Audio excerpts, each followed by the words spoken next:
आनंद आनंद परमानंद सतगुरु मंगनानंद जी साहेब सत्संग आश्रम डेरा सतगुरु पीतान जी साहेब धाम निगाना जिला भरमवाणी हरियाणा के सौजन्य से संतों का मार्ग। संत हमें बताते हैं कि किस प्रकार हम मन और आत्मा को शरीर में से समेटकर तीसरे तिल पर इकट्ठा करके शब्द या दिव्य धुन के साथ जोड़ सकते हैं। ये शब्द समस्त आंतरिकता बाहरी सृष्टि का करता है। शब्द को कई नामों से पुकारा गया है, हम इसको सुन सकते हैं, इसलिए इसे शब्द या शब्द धुन कहा जाता है। बाइबल में इसे वर्ड या लोगोस कहा गया है। गुरु ग्रंथ साहब में इसका शब्द धुन अथवा नाम कहा गया है। कुरान शरीफ में कुन या कलमा, वेदों में नाद तथा उपनिषदों में नाहत के नाम से उसका उल्लेख किया गया। बाइबल में आया है, सृष्टि के आदि में शब्द था और शब्द परमात्मा के साथ था और शब्द परमात्मा था।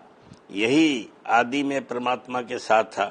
सब वस्तुएं इसी के द्वारा बनाई गई और कोई भी वस्तु जो बनी इसके बनाए बिना नहीं बनी है। स्वामी जी महाराज भी कहते हैं कि शब्द ने रची त्रिलोक की सारी। गुरु अमरदास जी कहते हैं कि सृष्टि की रचना और प्रलय शब्द ही करता है तथा प्रलय के बाद शब्द ही फिर से सृष्टि पैदा करता है।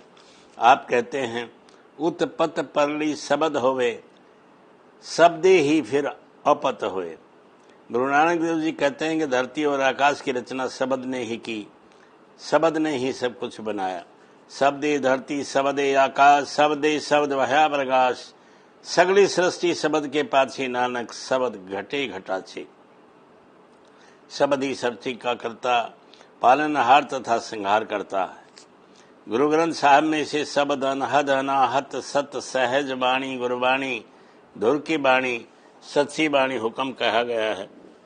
गुरु साहब ने इसे अमृत भी कहा है, क्योंकि जो भी इसे पीता है अमर हो जाता है। ऋषि मुनि इसे रामधुन आकाशवाणी कीर्तन कहते थे। मुसलमान संतों ने इसे बांग सदाए आसमानी सौत आदि नामों से पुकारा है। संतों महात्माओं को वाणी में हमेशा शब्द या गुरु की महिमा की जाती है। वास्तव में दोनों एक ही हैं। सारी सृष्टि का बनाने वाला एक ही है, दो नहीं। जीवन की सारी गतिविधियों के पीछे वहां जीवन शक्ति काम करती है। परमेश्वर आप ही ब्रह्मांड तथा पिंड की रचयिता है तथा स्वयं प्रत्येक जीव के अंदर विराजमान है। उसने स्वयं अपनी खोज प्रारंभ करवाई और स्वयं ही अपनी खबर दी। यह अदृश्य है, इसलिए सदैव किसी मनुष्य के माध्यम से ही मनुष्य को उपदेश देता है। वास्तव में वह प्रभु स्वयं मनुष्य रूप धारण करके दुखों और विपदाओं से पीड़ित जीवों के कष्ट दूर करने के लिए जगत में आता है। वह गुरु बनकर स्वयं ही जीवों को शब्द की डोर से बांधकर अपने साथ मिला लेता है। वह प्रभु हमारे अंतर में है, वह हमारे निकट से निकट है, उसका सिंहासन हमारे अंदर है, किंतु हम उसकी खोज में बाहर भटक रहे हैं।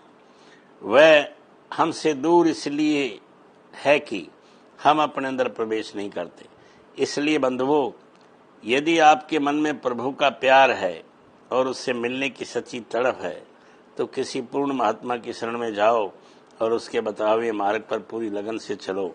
वह महात्मा आपको प्रभु का साक्षात दर्शन करवा देगा। हम सामाजिक प्राणी हैं तथा सदैव किसी मित्र संबंधी आदि की संगति चाहते हैं, परंतु सच्ची शांति, सच्चा संतोष किसी पूर्ण महात्मा की संगति से ही प्राप्त होता है। केवल ऐसा महात्मा ही हमें शांति और आनंद के स्रोत उस प्रभु से मिलाकर हमारे दुखों और चिंताओं का अंत कर सकता है। प्रत्येक युग में वह प्रभु संतों के रूप में संसार में प्रकट होता आया है। ये संत सच्चे परमार्थ अथवा प्रभु प्राप्ति का मार्ग दिखाते हैं। संत हम जीवों की तरह जगत के पदार्थों के मोह में लिप्त नहीं होते। वे दुनिया में इस तरह रहते हैं जैसे मुर्गा भी पानी में रहती है। मुर्गा भी सदैव पानी में रहती है, खाती क्रीड़ा करती है, परंतु जब चाहती है सूखे पंख लिए उड़ जाती है। इस प्रकार संत महात्मा इस संसार में रहते हैं, किंतु इसकी मलिनता उन्हें नहीं छू सकती। सब काम करते हुए भी उनकी आत्मा सदैव परमेश्वर के साथ जुड़ी रहती है। गुरु रामदास जी का वचन है, मेरी ठाकुर की जन अलिपत है, मुक्ति जो मुर्गाई पंख न भीजे। किसी को कुछ पता नहीं कि कब इसका अंत हो जाएगा। कौन कह सकता है कि कब उसकी मृत्यु हो जाए। मृत्यु छोटे बड़े भेद नहीं करती, बच्चे, बूढ़े, युवक, किसी को भी किसी समय मृत्यु हो सकती है। हमें पिछले जन्मों में किए शुभ कर्मों के कारण ये मानव शरीर मिला है, परंतु हमें भूलना नहीं चाहिए कि शरीर सदा रहने वाला नहीं।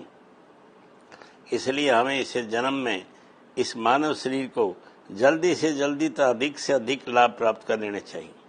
हमारे अंतर में स्थित प्रभु के महल का द्वार तीसरा तिल है।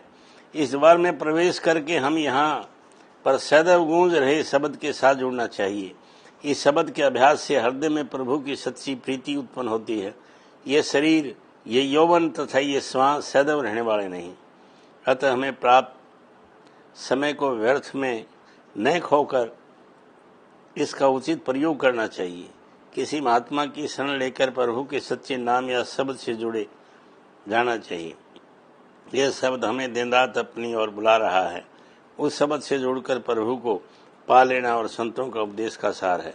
केवल शब्द ही सत्य या अमर है, बाकी सब कुछ झूठा नाशवान है। सब खंड और मंडल ये जगत, इसके राज और राजा सभी नाशवान है। इसलिए यदि हम झूठे संसार और इसके झूठे पदार्थों के में फंसे रहेंगे तो अगले जन्मों में भी इनके बंधन में जकड़े रहेंगे। उचित है कि हम अपने आप को संसार तथा उसके पदार्थों के मोह से मुक्त करके शब्द के साथ जोड़ें, क्योंकि शब्द अमर है, सच्चे सुख का दाता है। मन तथा इसकी चालों से सावधान रहना आवश्यक है। जो लोग मन के कहे चलते हैं वे माया के दलदल में फंसकर तड़पते हैं और कभी भी सच्चे आनंद को प्राप्त नहीं कर पाते। ऐसे जीवों के दुखों का कोई अंत नहीं। इस बात की गवाही ऐसे अनेक व्यक्तियों के प्रतिदिन प्राप्त होने वाले पत्रों से मिलती है, जो कहते हैं कि वे जीवन से तंग आ चुके हैं और आत्महत्या तक की बात सोचते हैं, परंतु ये कायरों का काम है। आत्महत्या करने से दुखों का अंत नहीं हो जाता, बल्कि आत्महत्या जैसे घोर पाप का फल भी भुगतना पड़ता है। दुखों का इलाज हमारे अपने अंदर है। आत्मघात से कभी शांति प्राप्त न होगी।